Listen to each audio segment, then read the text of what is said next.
ಮಾಜಿ ಮುಖ್ಯಮಂತ್ರಿ ಬಿಎಸ್ ಯಡಿಯೂರಪ್ಪನವರಿಗೆ ಬಂಧನದ ಭೀತಿ ಎದುರಾಗಿದೆ.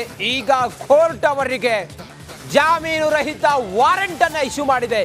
ಯಾವುದೇ ಕ್ಷಣದಲ್ಲಾದರೂ ಯಡಿಯೂರಪ್ಪನವರ ಬಂಧನ ಆಗುವಂತ ಸಾಧ್ಯತೆ ಇದೆ. ಮಾಜಿ ಸಿಎಂ ಯಡಿಯೂರಪ್ಪಗೆ ಅಪ್ರಾಪ್ತ ಮೇಲೆ ಲೈಂಗಿಕ ದೌರ್ಜನ್ಯ ಎಸಗಿದ ಆರೋಪ ಈಗ ಉರುಳಾಗಿ ಪರಿಣಮಿಸಿದೆ. ಬಿಎಸ್ವೈಗೆ ಬಂಧನದ ಭೀತಿ ಎದುರಾಗಿದೆ. ವಾರೆಂಟ್ ಇಶ್ಯೂ ಆಗಿರೋದ್ರಿಂದಾಗಿ ಯಾವುದೇ ಕ್ಷಣದಲ್ಲೂ ಯಡಿಯೂರಪ್ಪ ಅವರ ಬಂಧನ ಆಗಬಹುದು. ಜಾಮೀನು ರಹಿತ ವಾರೆಂಟ್ ಅನ್ನ ಇಶ್ಯೂ ಮಾಡಿದೆ ಕೋರ್ಟ್. 1ನೇ ತ್ವರಿತಗತಿ ನ್ಯಾಯಾಲಯದಿಂದ ಸಿಐಡಿ ಮನವಿ ಅಂಗೀಕಾರ ಆಗಿದೆ. ಸದಾಶಿವನಗರ ಠಾಣೆಯಲ್ಲಿ ದಾಖಲಾಗಿದ್ದ ಪೋಕ್ಸೋ ಕೇಸ್ನಲ್ಲಿ ಯಡಿಯೂರಪ್ಪನವರಿಗೆ ಬಂಧನದ ಭೀತಿ ಎದುರಾಗಿದೆ. ಯಾವುದೇ ಕ್ಷಣದಲ್ಲಾದರೂ ಯಡಿಯೂರಪ್ಪ ಅವರ ಬಂಧನ ಆಗುವಂತ ಸಾಧ್ಯತೆ ಕಂಡು ಬರ್ತಾ ಇದೆ.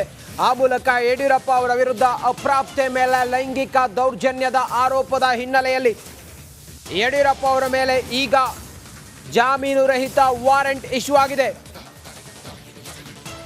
ಈ ಪ್ರಕರಣದ ಕುರಿತು ಯಡಿಯೂರಪ್ಪ ಅವರ ವಿರುದ್ಧ 3 ತಿಂಗಳ ಹಿಂದೆ ದಾಖಲಾಗಿದ್ದ ಪ್ರಕರಣ ಇದು. 3 ತಿಂಗಳ ಹಿಂದೆ ಇವರ ಮೇಲೆ ದಾಖಲಾಗಿದ್ದ ಅಪ್ರಾಪ್ತೆಯ ಮೇಲೆ ಲೈಂಗಿಕ ದೌರ್ಜನ್ಯ ಪ್ರಕರಣ. ಹೆಚ್ಚು ಕಡಿಮೆ ಬಿ ರಿಪೋರ್ಟ್ ಸಲ್ಲಿಸಬಹುದು ಎನ್ನಲಾಗಿದ್ದಂಥ ಪ್ರಕರಣ ದಿಢೀರ್ ಬೆಳವಣಿಗೆ ಆಗಿ ಈಗ ಅವರ ವಿರುದ್ಧ ಜಾಮೀನು ರಹಿತ ವಾರೆಂಟ್ ಇಶ್ಯೂ ಆಗಿದೆ. ಈ ಕಂಪ್ಲೇಂಟ್ ಕೊಟ್ಟಂತ ಮಹಿಳೆ ಇದ್ರಲ್ಲ, ಈ ಹಿಂದೆ 53 ಗಣ್ಯರ ವಿರುದ್ಧ ಕೇಸನ್ನ ಕೊಟ್ಟಿದ್ರು.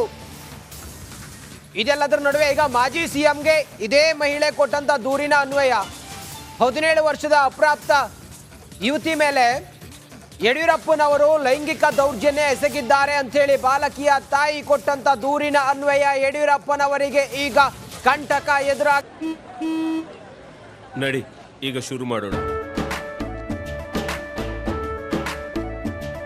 ಕೇಸರಿಯಿಂದ ಮನೋಲ್ಲಾಸ ಮನಸ್ಸು ಮತ್ತೇರಿ ಕುಣಿದಾಡಿದೆ ನೋಡು, ಮನಸ್ಸು ಮತ್ತೇರಿ ಕುಣಿದಾಡಿದೆ ನೋಡು. ಕ್ಷಣ ಕ್ಷಣವೂ ಆಚರಿಸಿ ಕೇಸರಿ ಹಬ್ಬ. ವಿಮಲ್ ಬಾಯಲ್ಲಿ ಹೇಳಿ ಕೇಸರಿ. ಮೊದಲ ನೋಟಿಸ್ಗೆ ಉತ್ತರಿಸಿದ್ರು ಯಡಿಯೂರಪ್ಪನವರು. 2ನೇ ನೋಟಿಸ್ ಜಾರಿ ಮಾಡಿದಾಗ ಯಡಿಯೂರಪ್ಪನವರು ಗೈರಾಗಿದ್ರು. 17 ವರ್ಷದ ಬಾಲಕಿ, ಆ ಬಾಲಕಿಯ ತಾಯಿ ಕೊಟ್ಟಂತ ಕಂಪ್ಲೇಂಟ್, ಯಡಿಯೂರಪ್ಪನವರ ಮನೆಗೆ ಲೈಂಗಿಕ ದೌರ್ಜನ್ಯ ಆಗಿದೆ ಅಂತೇಳಿ ಆ ಬಾಲಕಿಯ ತಾಯಿ ಬಾಲಕಿಯನ್ನ ಕರ್ಕೊಂಡು ಬಂದಿದ್ರು. ಆ ಸಮಯದಲ್ಲಿ ಯಡಿಯೂರಪ್ಪನವರು ಆ ಬಾಲಕಿ ಜೊತೆಯಲ್ಲಿ ಲೈಂಗಿಕ ದೌರ್ಜನ್ಯ, ಅಪ್ರಾಪ್ತ ಬಾಲಕಿ 17 ವರ್ಷ ಅಷ್ಟೇ, ಆಕೆ ಮೇಲೆ ದೌರ್ಜನ್ಯ ಎಸಗಿದ್ರು ಅನ್ನೋ ಕಾರಣಕ್ಕೋಸ್ಕರ ಆ ಬಾಲಕಿಯ ತಾಯಿ ಕಂಪ್ಲೇಂಟ್ ಅನ್ನ ಕೊಟ್ಟಿದ್ರೆ 3 ತಿಂಗಳೇ ಹಿಂದೆ ಆಗಿರುವಂತ ಘಟನೆ ಇದು.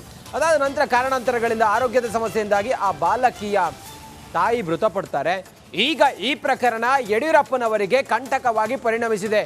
ಯಡಿಯೂರಪ್ಪ ಅವರ ವಿರುದ್ಧ ಜಾಮೀನು ರಹಿತ ವಾರೆಂಟ್ ಇಶ್ಯೂ ಆಗಿದೆ. ಯಾವುದೇ ಸಮಯದಲ್ಲಾದರೂ ಕೂಡ ಯಡಿಯೂರಪ್ಪ ಅವರ ಬಂಧನ ಆಗುವಂತಹ ಸಾಧ್ಯತೆ ಕಂಡು ಬರ್ತಾ ಇದೆ. ಮಾಜಿ ಮುಖ್ಯಮಂತ್ರಿ ಯಡಿಯೂರಪ್ಪನವರಿಗೆ ಅಪ್ರಾಪ್ತೆಯ ಮೇಲೆ ಲೈಂಗಿಕ ದೌರ್ಜನ್ಯ ಎಸಗಿದಂತಹ ಆರೋಪದ ಪ್ರಕರಣದಲ್ಲಿ ಈಗ ಬಂಧನದ ವಾರೆಂಟ್ ಇಶ್ಯೂ ಆಗಿದೆ. ಮೊದಲ ನೋಟಿಸ್ಗೆ ಯಡಿಯೂರಪ್ಪನವರು ಉತ್ತರ ಕೊಟ್ಟಿದ್ರು, 2ನೇ ನೋಟಿಸ್ಗೆ ಅವರು ಗೈರಾಗಿದ್ರು. ಈಗ ಅವರ ವಿರುದ್ಧ ಜಾಮೀನು ರಹಿತ ವಾರೆಂಟ್ ಇಶ್ಯೂ ಆಗಿದೆ. ಇನ್ನಷ್ಟು ಮಾಹಿತಿಯೊಂದಿಗೆ ನನ್ನ colleague, crime bureau chief senior colleague Sunil Dharmasthala ಈಗ ನೇರ ಸಂಪರ್ಕದಲ್ಲಿ ಜಾಯ್ನ್ ಆಗಿದ್ದಾರೆ. ಸುನಿಲ್, ಈ ಪ್ರಕರಣದಲ್ಲಿ ಈಗ ಜಾಮೀನು ರಹಿತ ವಾರೆಂಟ್ ಇಶ್ಯೂ ಆಗಿರೋದ್ರಿಂದ ಏನೇನು ಸಾಧ್ಯತೆಗಳಿದ್ದಾವೆ ಸುನಿಲ್?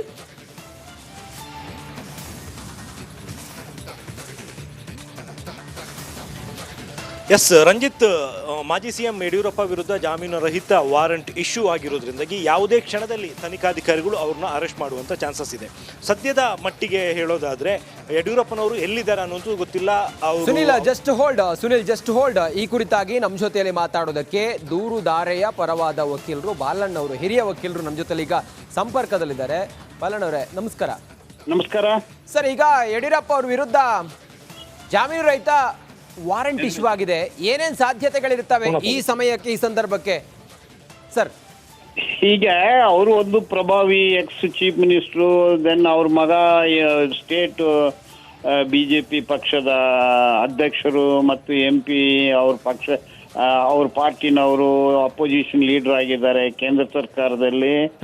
ಸೊ ಅಧಿಕಾರ ಇರೋ ಒಂದು ಪ್ರಭಾವಿ ಅವರು, ಅಧಿಕಾರ ಮತ್ತು ಎಲ್ಲ ಥರ ಮೆಟೀರಿಯಲ್ಲು ಅಟ್ ಇಸ್ ಡಿಸ್ಪೋಸಲ್ ಇದೆ. ಹಾ. ಸೊ ಈಗ ವಾರೆಂಟ್ ಇಶ್ಯೂ ಆಗಿದೆ. ಆಲ್ ದಿಸ್ ಈ ಡೆವಲಪ್ಮೆಂಟ್ ಎಲ್ಲ ನೋಡಿದ್ರೆ ಆ ಹುಡುಗಿ ನೊಂದ ಬಾಲಕಿ ಅವರ ಅಣ್ಣ ಹೈಕೋರ್ಟ್ಗೆ ಇವ್ರನ್ನ ಬಂಧಿಸಬೇಕು, ನಮ್ಗೆ ನ್ಯಾಯ ಕೊಡಿಸ್ಬೇಕು, ತನಿಖೆ ಮಾಡಬೇಕು ಅನ್ನೋದೆಲ್ಲ ಕೇಳಿ ಒಂದು ರಿಟ್ ಅರ್ಜಿ ಸೋಮವಾರ ಹಾಕ್ತಾರೆ. ಸೋಮವಾರ ಅಂದ್ರೆ 10ನೇ ತಾರೀಕು. ತದನಂತರ ನಿನ್ನೆ ಏನಾಗುತ್ತೆ, ಅವರೆಲ್ಲ ನಿನ್ನೆ ಅದನ್ನ ಕ್ವಾಶ್ ಮಾಡ್ಬೇಕಂದು ಹೈಕೋರ್ಟ್ಗೆ ಅವರು ಒಂದು ಅರ್ಜಿ ಹಾಕ್ತಾರೆ. ನಿನ್ನೆ ಪೊಲೀಸರು 41A CRPC ನಲ್ಲಿ ಒಂದು ನೋಟಿಸ್ ಕೊಡ್ತಾರೆ. ಅದಕ್ಕೆ ಅವ್ರು ಹಾಜರಾಗೋದಿಲ್ಲ. ಅದರಿಂದ CID-ನವರು ಪೋಕ್ಸೋ ಕೋರ್ಟ್ಗೆ ಹೋಗಿ ವಾರೆಂಟ್ ಕೊಡ್ಬೇಕಂತಾರೆ. ವಾರೆಂಟ್ ಇಶ್ಯೂ ಆಗಿದೆ. ಈಗ ಸಾಧ್ಯತೆ ಏನಿದ್ದಾರೆ, ಪೊಲೀಸರು ಮನ್ಸಿಟ್ರೆ ಹಿಡಿಬಹುದು. ಅವ್ರು ಡೆಲ್ಲಿನಲ್ಲಿ ಇದ್ದಾರೆ ಅಂತ ಹೇಳ್ತಾರೆ. It's all totally under the control of the investigating agency CID. ಅವರು ಇಟ್ಸ್ ಅ ಮೈಟಿ ಆರ್ಗನೈಸೇಷನ್. ಅವ್ರ ಹತ್ರ ಎಲ್ಲಾ ಇನ್ಫ್ರಾಸ್ಟ್ರಕ್ಚರು ಇದೆ. ಸೊ ಇದರಲ್ಲಿ